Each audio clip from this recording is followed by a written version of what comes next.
Ele foi a voz de uma geração.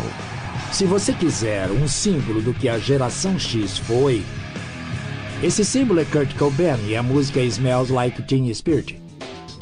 Ele era nervoso, era confuso, era ressentido, mas também tinha aquela coisa poderosa que os astros têm. Sua música desencadeou uma revolução da cultura pop. Teen Spirit explodiu tão forte e tão rápido que veio de todos os lados. Parecia vir como uma onda gigantesca. Mas Kurt Cobain era também um renegado da fama, isolado num mundo de abuso de drogas e forte depressão. Courtney encontrou o Kurt desmaiado no chão, perto da cama. Ele estava muito pálido e tinha sangue pingando de uma de suas narinas. E sua vida se tornaria uma das maiores tragédias da história do rock. No mundo da música, quando Kurt morreu, ficamos sem ar. Ficou um silêncio.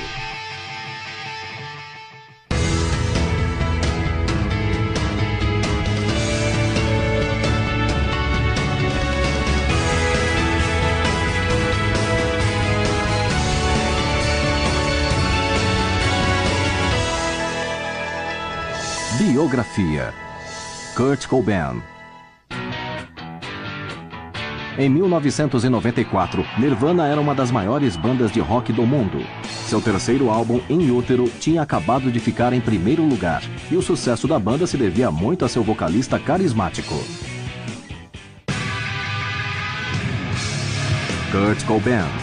O Kurt era o vocalista icônico das bandas de rock dos anos 90. Pensativo, mas se expondo. Reservado e introvertido, mas encarando você para dizer o que pensa. Isso é a personificação dos anos 90. A urgência que ele trazia ao palco, a energia, os vocais. Só o canto dele e sua presença no palco eram dominantes já. Mas longe dos holofotes, tudo ia mal para Cobain. Problemas antigos de depressão e também o vício de drogas cobravam caro do cantor e compositor. Durante a turnê de In Utero do Nirvana, no inverno de 1994, os problemas de Kurt e as pressões da fama foram demais. Naquela época, tudo aquilo, sabe, as apresentações, a fama, tudo era demais, de fato, para o Kurt. Eles tiveram que cancelar alguns shows, ele estava doente, tinha bronquite e laringite. Ele não suportava o fato de estar doente o tempo todo, não suportava a pressão de ser o porta-voz, não suportava a pressão das pessoas querendo saber tanto sobre ele. Enquanto o Nirvana tirava uma folga de 2 dias em Roma, a mulher de Cobain, Courtney Love, o visitou junto com sua filha Frances. Na manhã seguinte, à sua chegada, Courtney acorda com uma imagem terrível. Courtney acordou e viu um Kurt quase em coma, parecendo que estava morto. Ela percebeu que ele tinha tomado, eles estimam, cerca de uns 50 comprimidos de Rohypnol com muito álcool. Kurt foi levado a um hospital em Roma, onde os médicos limparam seu estômago para livrar seu corpo do álcool e do poderoso sedativo Rohypnol. Foi tudo de repente e ninguém sabia o que fazer. Foi totalmente apavorante. Ele não poderia ter mandado o sinal mais claro às pessoas de que não estava feliz. A crise de Cobain em Roma foi o início de uma das mais conhecidas tragédias do rock. Mas as sementes foram plantadas muito antes da música torná-lo um astro. Kurt Donald Cobain nasceu no estado de Washington em 20 de fevereiro de 1967. Filho de Donald, um mecânico de automóveis, e sua namorada de colégio, Wendy Cobain. Kurt nasceu em Aberdeen, que fica próxima a Seattle. A cidade vivia da madeira, pois era bem rural. Toda a indústria da cidade era baseada nisso. O pai dele não ganhava muito dinheiro e a família estava sempre lutando para se virar financeiramente, mas mesmo assim, eles eram uma família amorosa e muito próxima. Kurt era um garoto feliz, acordava todo dia com um sorriso no rosto e adorava a vida. Ele era muito artístico, queria pintar, queria desenhar, queria explorar esse lado da criatividade desde muito cedo. Quando garoto, Kurt descobriu os prazeres da música. A mãe dele sempre ouvia os Beatles, os Monkees e músicas populares. E ele cantava junto com os Beatles quando tinha uns 2 anos de idade. Kurt foi atraído primeiro pela bateria. O seu avô gosta de contar uma história de que ele ia à casa deles, pegava todas as panelas dos armários, colocava no chão e batia nelas feito doido. Quando ele tinha uns 4 anos, ele começou a tocar piano. E parece que tinha uma incrível habilidade para tocar melodias, músicas simples que ele ouvia no rádio. Mas aos 8 anos, a infância tranquila de Kurt chegou ao fim quando seus pais se divorciaram. O motivo foi dinheiro.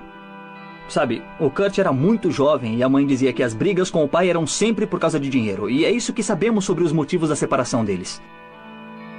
Eles se odiaram por um tempo. E isso foi brutal para ele. Porque ele não entendia. De fato, ele não entendia. Era um pesadelo para ele. Ele era um garoto sensível. Daí, ele ficou bem mais quieto e deixou de ser sociável.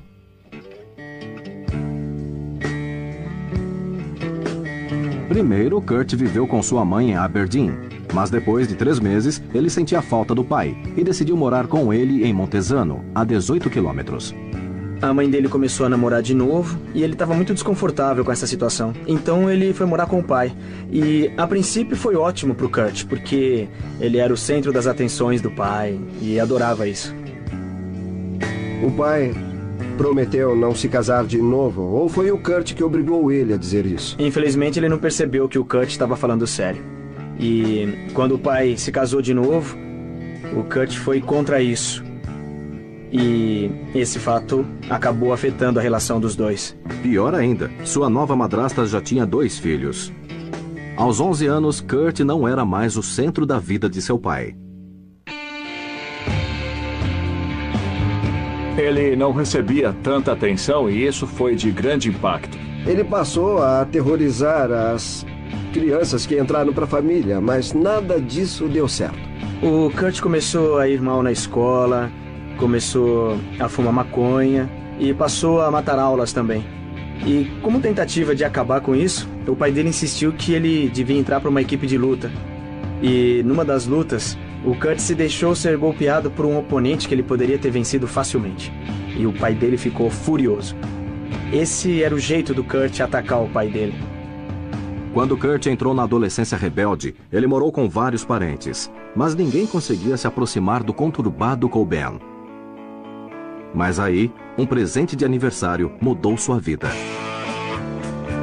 No aniversário de 14 anos de Kurt, o tio dele deu a ele a chance de escolher o presente. Ele podia escolher uma bicicleta ou podia ganhar uma guitarra. Kurt escolheu a guitarra. A guitarra imediatamente virou um escape para aqueles sentimentos que ele não conseguia expressar de outra forma. Aquilo virou o escape dele, virou sua identidade, e aquela guitarra era a vida do Kurt. Em 1981, Kurt entrou para o antigo ginásio. Lá, o fã dos Beatles fez amizade com quem o apresentaria a um novo estilo de música, um estilo que se encaixaria em sua rebeldia e moldaria sua vida e sua arte. Quando o Kurt estava no ginásio, ele conheceu um garoto que se intitulava Buzz Osborne. E, diferente do Kurt, ele tinha sua própria banda, os Melvins, e ele conhecia muito o punk rock. Quando conheceu Buzz Osborne, King Buzz dos Melvins, ele se tornou seu mentor e ensinou muito a ele sobre punk rock. Kurt virou o mascote dos Melvins. Ele estava se ligando ao som visceral do punk rock dos anos 80 na escola, que é quando você começa a ouvir essas coisas, quando você está muito vulnerável a ela. Ela pode entrar em você, no seu DNA e mudar sua vida, e foi o que aconteceu com ele. Aos 17 anos, o punk se tornava uma paixão totalitária para Kurt e sobrou pouco espaço para a escola. A música era mais importante para ele. Antes da formatura, ele descobriu que não ia conseguir se formar por não ter créditos suficientes e então disse: eu não preciso terminar essa coisa. Para mim, já chega. Ele pensou, eu só vou tocar guitarra e ouvir música, e depois disso, ele largou a escola e a mãe ficou furiosa. Basicamente, a mãe dele disse que ele tinha que arrumar um emprego ou estava fora. E ele não conseguiu um. Então, um dia chegou em casa e todas as suas coisas estavam na grama. Esse foi o fim da vida em casa para Kurt Cobain. Depois que a mãe o expulsou de casa, ele ficou à toa um tempo, ficava na casa de amigos ou dormia na rua. Ele era um adolescente sem teto, teimoso, que ficou solto e sozinho no mundo. Isso é doloroso e, obviamente, muito difícil de se viver. Mas graças a um amigo generoso com um sofá, o que parecia o fim de Kurt, o abriu para um mundo novo.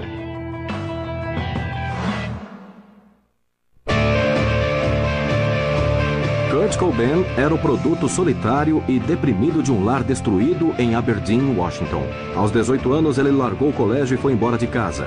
Mas quando um amigo generoso, Christy Novoselic, ofereceu o sofá a Kurt, não só deu um lugar para dormir, mas também deu à vida estagnada de Cobain uma nova direção.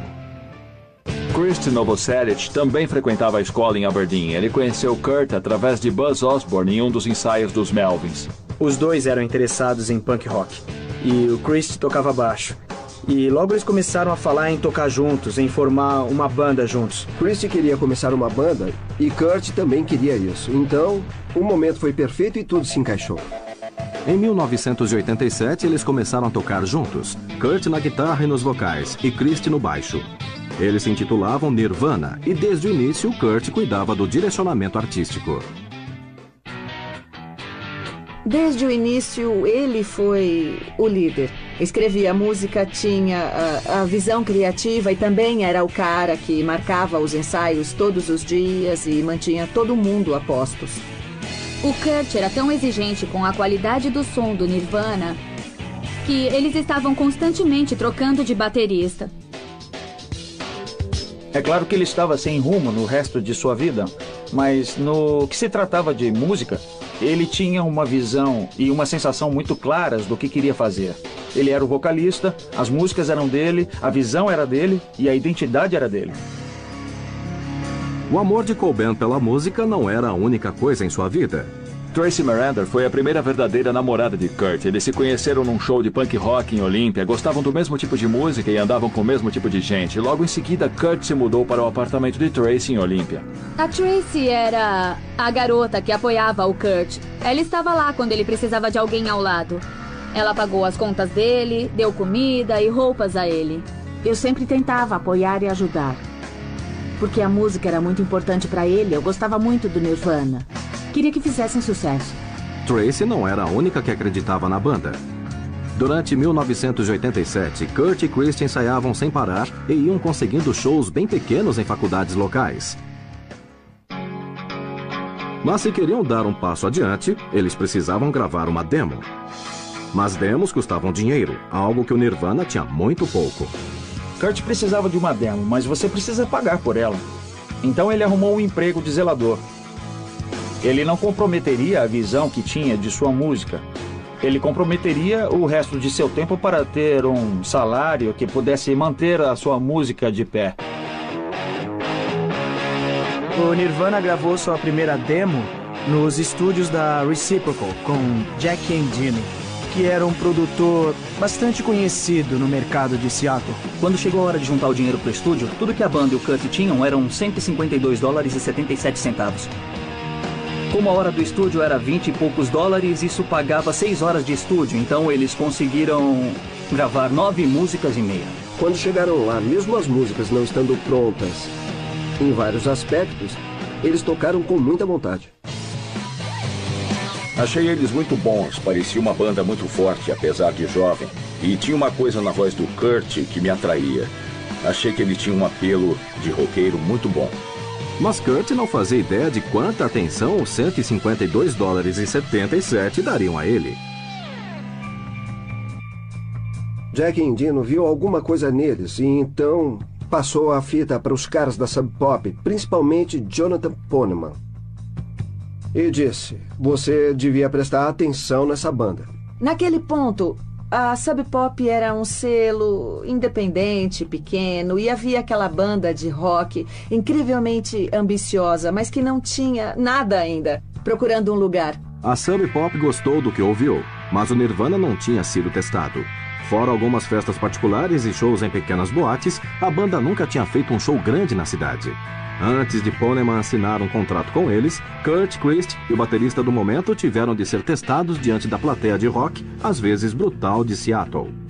Em 24 de abril de 1988, o Nirvana fez seu primeiro show em Seattle, numa boate pequena chamada Vogue. Foi um show para a Sub Pop ver se queria contratar a banda ou não. Jonathan Poneman não tinha certeza, então queria ver eles tocando ao vivo. O Kurt estava muito nervoso. Dizem que ele vomitava sem parar antes do show. A pressão era forte, e a princípio parecia que o Nirvana tinha fracassado no seu primeiro teste importante. Eles atraíram apenas 20 fãs à Vogue naquela noite, e a banda impressionou pouco a plateia. Eles estavam nervosos, travados, e aquele não foi o melhor show. Parece que o Kurt ficou bem deprimido depois. Ele dizia, nós tocamos mal, perdemos a nossa chance. Mas pelo menos um membro da plateia ficou impressionado com o que ouviu.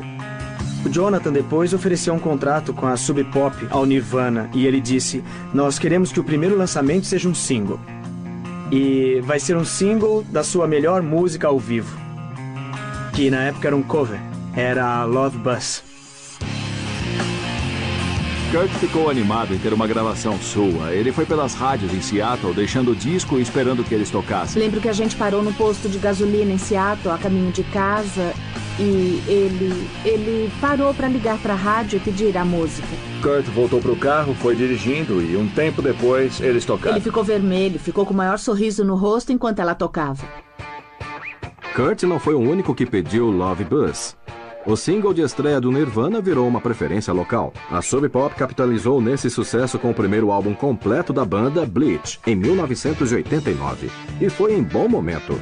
Seattle se tornava o berço de um novo som popular chamado grunge. Quando Bleach foi lançado, havia um som de Seattle. Era uma música pesada, com as pessoas batendo cabeça. E era meio um rock de garagem com punk, era meio metal. E o Nirvana era visto como uns garotos jovens que tinham músicas ótimas. Acho que o Bleach vendeu umas 30 mil cópias, o que, para um disco independente, mesmo naquela época, era um feito importante.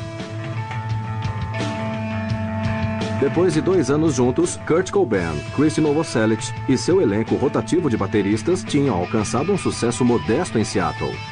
Era hora de levar o Nirvana para a estrada, onde Kurt descobriria que a exposição nacional traz sérios riscos.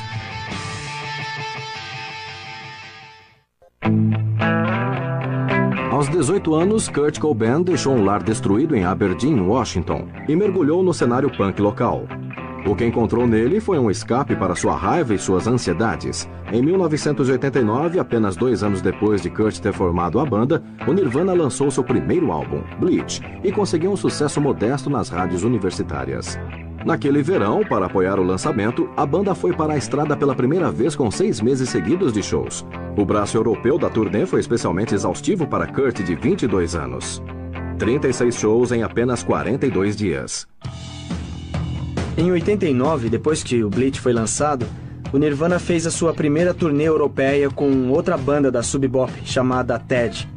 Kurt ficou muito animado com isso, era um grande contrato. Mas quando chegaram à Europa, descobriram que ia ser mais difícil e menos glamuroso do que esperavam. Não havia dinheiro. A Sub Pop não tinha dinheiro nenhum. Ela não sabia o que estava fazendo. Eles não tiveram apoio na turnê. Estavam meio que sozinhos. Eles dividiam uma única van para 10 pessoas com a TED. 2 bandas tinham que caber ali. E com certeza não ajudava o fato da TED ser liderada por um ex-açougueiro de 136 quilos chamado Ted Doyle. Foi muito difícil, eles dirigiam a noite toda, durante toda a turnê. Mesmo nessa primeira turnê, havia sinais de que Kurt não tinha sido feito para a vida de músico itinerante. Kurt nunca foi dos caras mais saudáveis. Para começar, no estômago ele tinha sérios problemas. Os problemas de estômago começaram a piorar. Quando eles chegavam a um hotel ou iam ficar na casa de alguém, ele ficava sentado no quarto sozinho, no escuro, olhando para o teto. Ele não era o tipo do cara punk durão que entra na van e vai fazer sua turnê. Ele ficava exausto. Ficava exausto de verdade. A turnê podia estar pesada, mas valia a pena. Os shows do Nirvana lotavam. Mas enquanto a estrela do Nirvana brilhava, Kurt se aproximava de um colapso. Quando a banda chegou em Roma para o 32º show da turnê, Cobain tinha chegado ao seu limite. Perto do fim da turnê, num show em Roma, ele praticamente teve um ataque de nervos no palco. Eles tocaram umas 2 músicas e foram péssimas. Kurt, o perfeccionista, não suportou aquilo e deu um ataque. Começou a bater a guitarra contra o palco e gritava muito. A partir daí, a situação piorou rapidamente.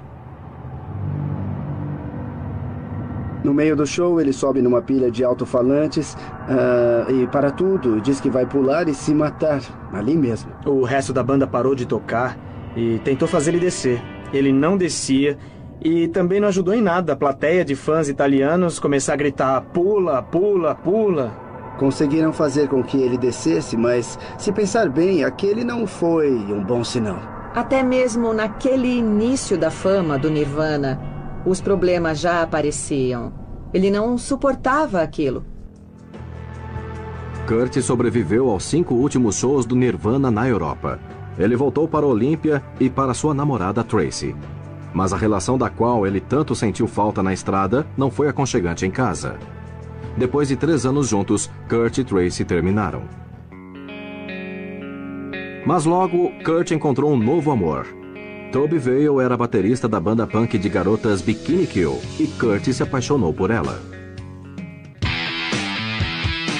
Kurt conheceu Toby Vale, que era uma pura roqueira independente, decidida e de ideias próprias. Toby Vale era uma artista que o desafiava e que desconcertava e excitava ele completamente. Kurt ficou obcecado por ela e não ficaram juntos por muito tempo.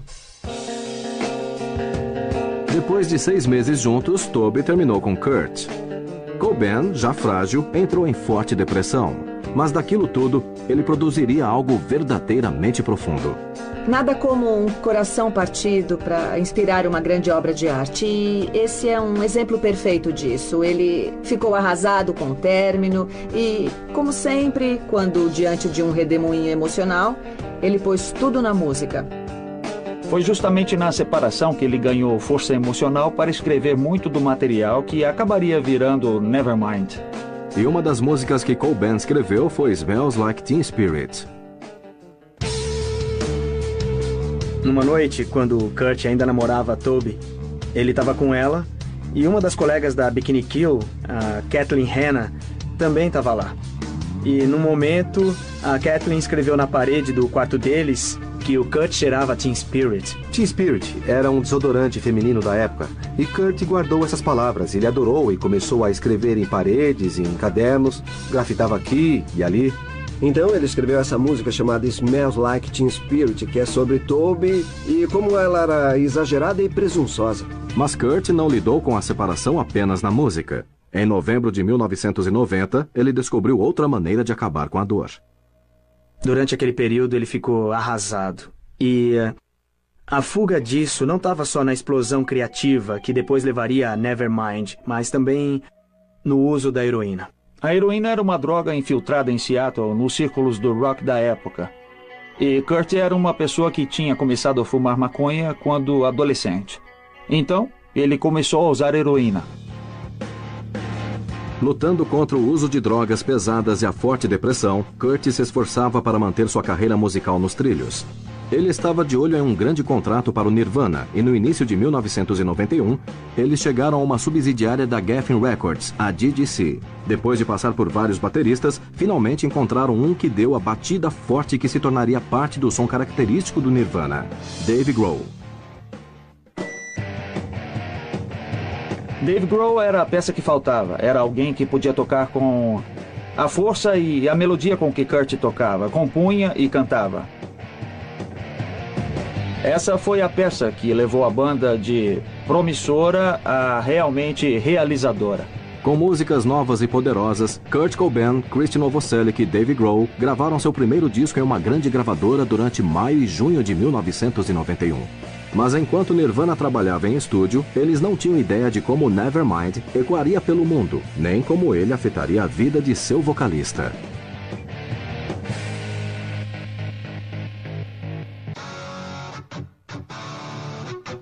Em 1989, Nirvana, a banda de Kurt Cobain, tinha criado um público em Seattle com suas músicas cheias de angústia, mas cativantes, e o boca a boca se espalhou.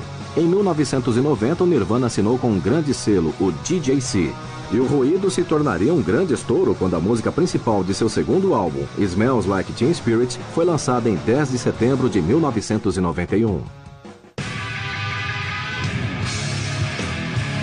Quando Smells Like Teen Spirit foi lançada, havia uma certa experiência de vida daquela geração que Kurt conseguiu atingir.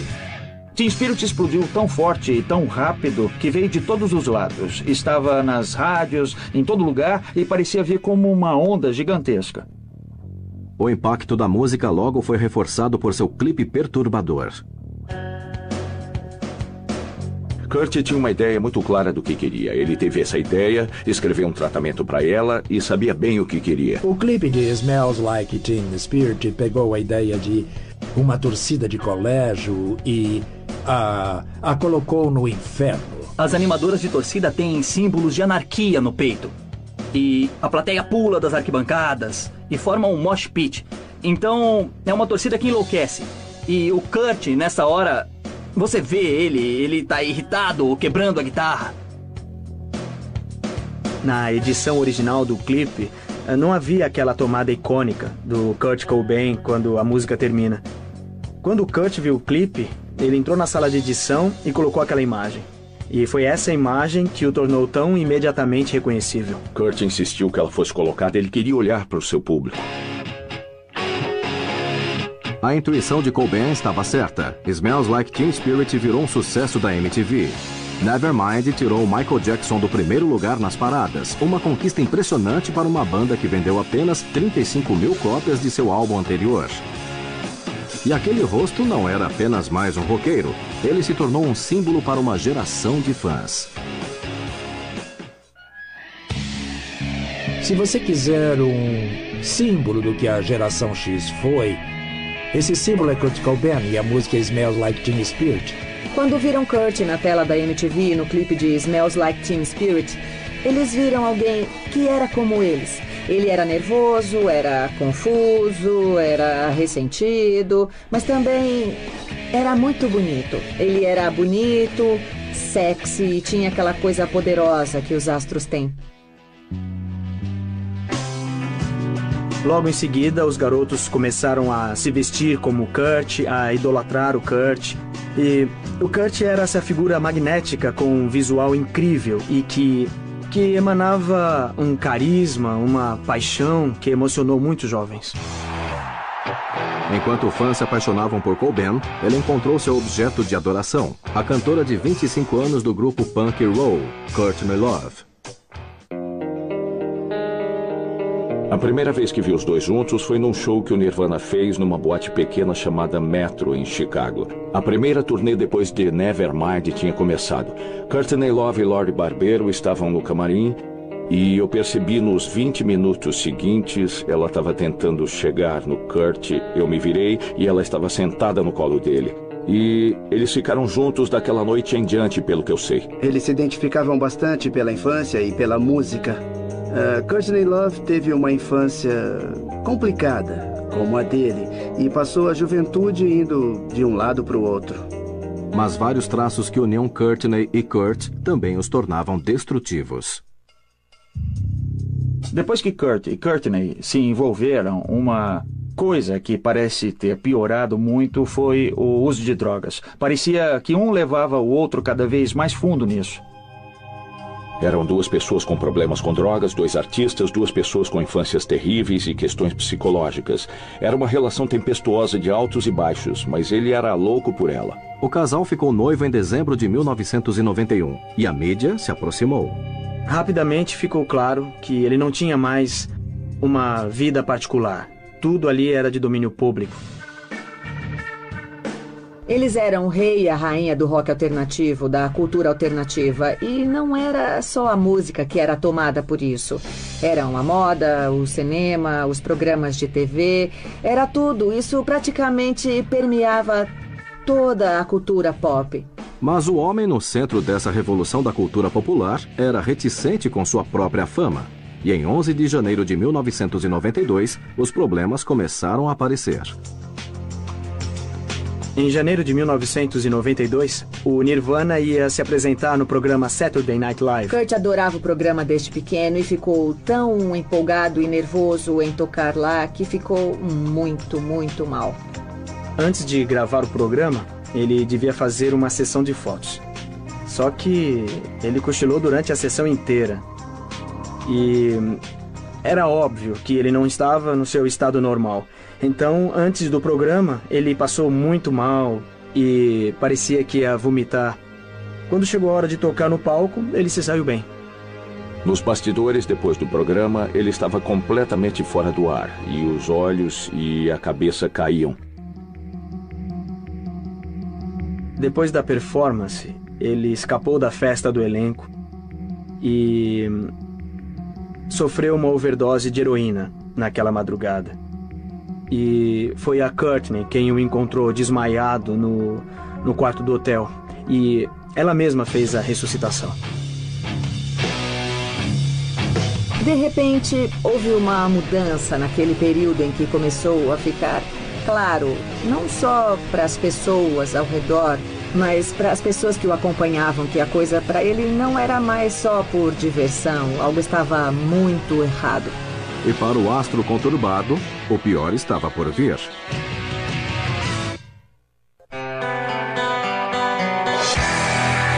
Kurt Cobain saiu de casa, se viciou em drogas e largou a escola. Aos 24 anos, ele de repente se viu como ícone de uma geração. Mas Kurt tinha conflitos com sua própria fama. Sua vida amorosa também era complicada.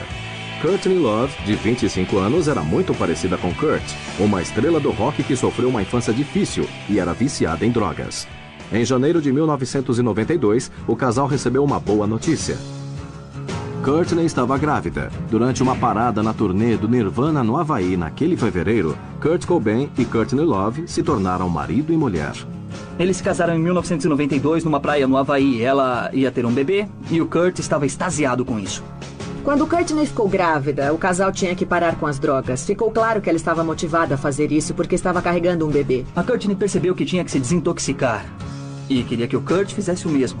Ela começou a tentar fazer isso, mas ele não conseguia.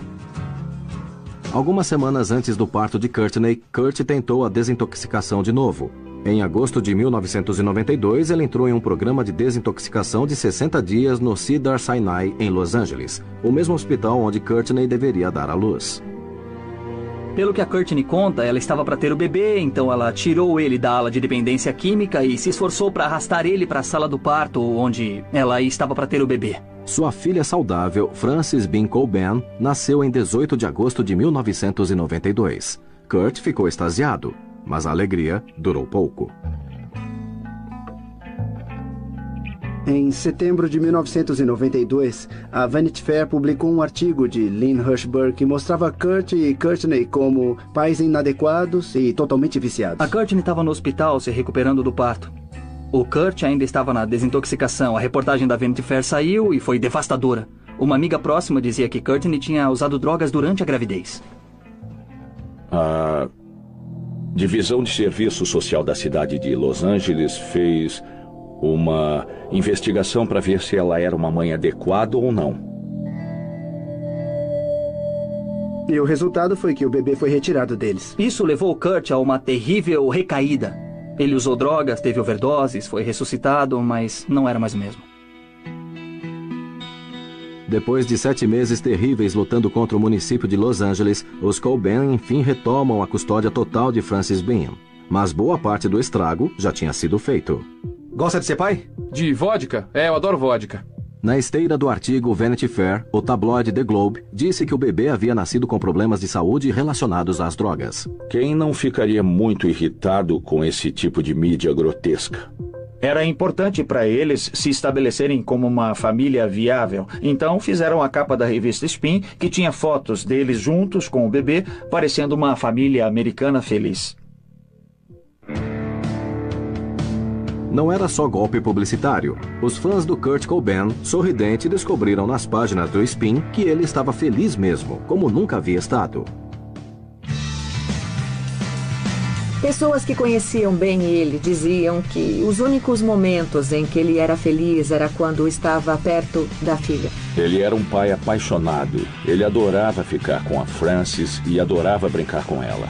Ele era um típico pai de primeira viagem. Não tirava os olhos dela. Criativamente, Kurt também florescia. Em setembro de 1993, o Nirvana lança seu terceiro álbum, In Utero. A influência de Toby estava em todo o Nevermind e In Utero era o disco de Courtney. A primeira música, Heart Shaped Box, é uma referência a uma caixa em forma de coração que a Courtney enviou para o Kurt antes até deles saírem juntos. E é óbvio que isso marcou o Kurt e causou um grande impacto. Acabou vendendo milhões de cópias e sendo um disco de sucesso muito importante. Alguns meses depois do lançamento de In Utero, o Nirvana foi convidado pela MTV para gravar um show acústico para o programa Unplugged. Quando a MTV convidou o Nirvana para tocar no Unplugged, Kurt Cobain se sentiu valorizado. O Unplugged era um fórum de compositores naquela época, mas também seu formato simples o deixou extremamente nervoso. Ele sentiu muita pressão com isso e levou tudo muito a sério. Talvez essa seja a melhor performance do Nirvana. Havia uma beleza naquilo, uma grande delicadeza que você não costumava ver na música do Nirvana e que estava lá. Foi muito forte. Então, a última música que o Nirvana tocou pro acústico foi Where Did You Sleep Last Night, de Ledbetter. No final da música, Kurt segurou o fôlego, olhou para baixo, olhou para a plateia e gritou as duas últimas palavras da música o mais alto que pôde. O Kurt gritou o máximo que pôde no final. E dizem que o produtor deles, depois dessa música, queria que o Nirvana tocasse um bis. E os outros membros da banda também queriam tocar.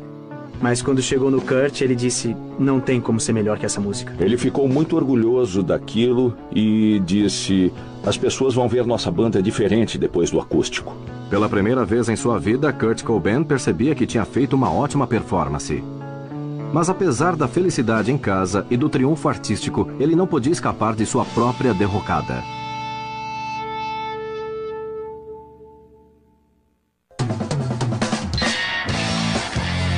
Quando Kurt Cobain fez 26 anos, ele já sofria um longo histórico de depressão e abuso de drogas. O estrelato parecia só ter piorado as coisas. No início dos anos 90, sua banda Nirvana era uma das que mais vendia. Seu terceiro álbum, In Utero, vendeu 5 milhões de cópias. Mas enquanto Nirvana vendia mais discos, seu líder estava em queda livre. Quando In Utero foi lançado, parece que a decadência de Kurt começou a acelerar. Ele era usuário crônico de drogas há anos e anos, antes mesmo de eu conhecer ele. Depois que teve acesso a dinheiro e a mais drogas, ele constantemente se enterrava nelas. Esse é o momento da história dele em que a heroína vira o foco principal e então, no fim, ela tomou tudo. Em 18 de outubro de 1993, Kurt, Dave e Christie vão para a estrada para promover In Utero. Desconfortável sob os holofotes de uma grande turnê, Cobain se entregou ainda mais à heroína. Ele começou a precisar de ajuda para fazer o show. Eles punham outros músicos. Isso ficou evidente assistindo eles no palco naquele período. Ele parecia alterado. Estava cheio de heroína. Eu acho que a heroína era uma proteção contra todas aquelas coisas, toda a fama, sabe? Depois de viajar pela Europa por 4 semanas, Kurt Cobain deu entrada no Hotel Excelsior em Roma, em 2 de março de 1994, para uma folga bastante necessária. Mas para ele, o descanso veio tarde demais. A Courtney encontrou o Kurt desmaiado no chão, perto da cama. Ele estava muito pálido e tinha sangue pingando de uma de suas narinas. Kurt tomou um monte de pílulas que o puseram em coma e quase o mataram. Ele tomou uma caixa de comprimidos.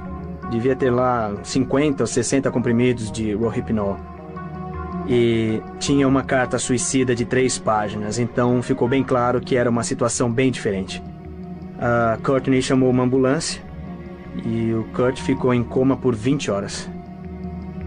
Bem, todas essas notícias chegavam, o que tinha acontecido. Se ele estava morto... Muitos fãs já choravam, porque o Kurt tinha se matado, apesar de ter sido anunciada uma overdose acidental. Mas o incidente em Roma não foi só mais um capítulo na relação de Kurt com as drogas.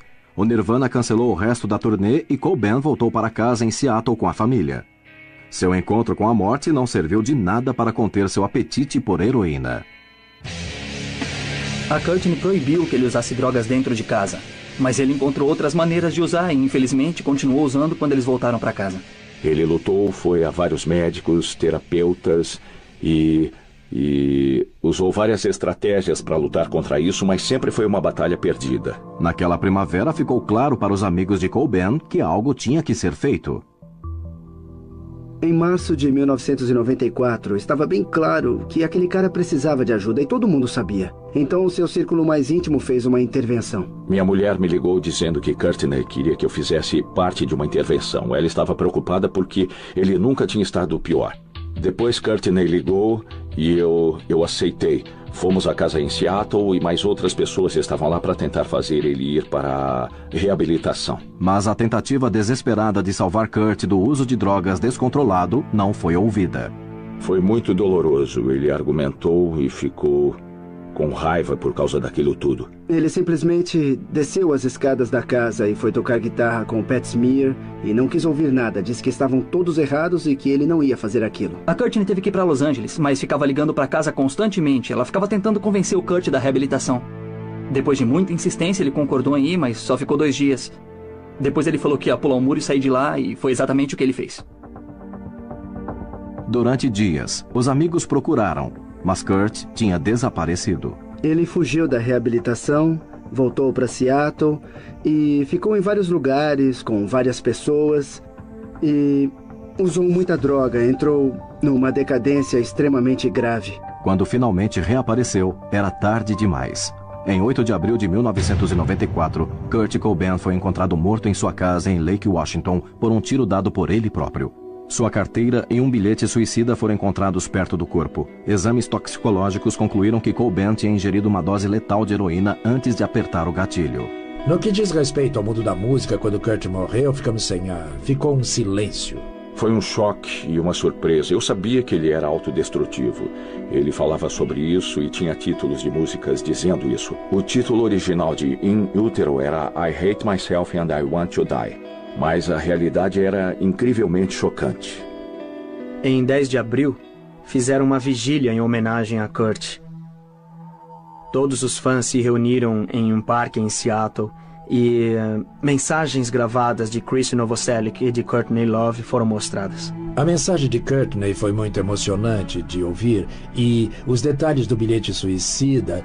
Bem, eles eram os mais duros possíveis. Eu me saí bem, muito bem, e fico grato. Voz de Courtney Love. Mas desde os 7 anos eu passei a ter ódio de todos os humanos em geral. Só porque parece tão fácil as pessoas se darem bem e sentirem empatia. Só porque eu amo e sinto demais pelas pessoas, eu acho. Obrigado do fundo do meu nauseado estômago queimando por todas as cartas e preocupação durante os últimos anos. É melhor queimar. E esqueçam disso porque esse é o motivo. É melhor ser queimado do que desaparecer. Meu Deus, seu idiota!